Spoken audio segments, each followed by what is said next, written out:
বাজারে টাকা দিলে তো সব কিছুই কিনতে পাওয়া যায়, কিন্তু যদি হয় বাড়ির গাছের তবে যেন তার স্বাদ আরও দ্বিগুণ হয়ে যায়। তাই সবার প্রথমে কড়াইতে তেল নিয়ে বাড়িতে বানানো বড়িগুলো ভালো করে ভেজে নিলাম।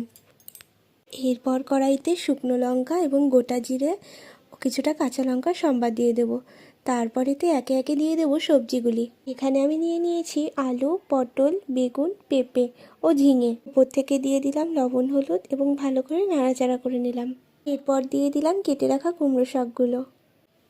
এরপর ভালো করে জল দিয়ে ঢেকে দেব কিছুক্ষণের জন্য, এবং এরপর ঢাকা খুলে ওপর থেকে ছিটিয়ে দেবো ভেজে রাখা বড়িগুলো।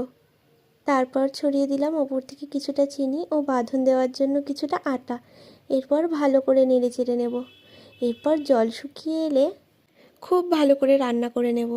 এরপর একটি সার্ভিং বলে এটিকে ঢেলে গরম গরম ভাতের সাথে সার্ভ করব।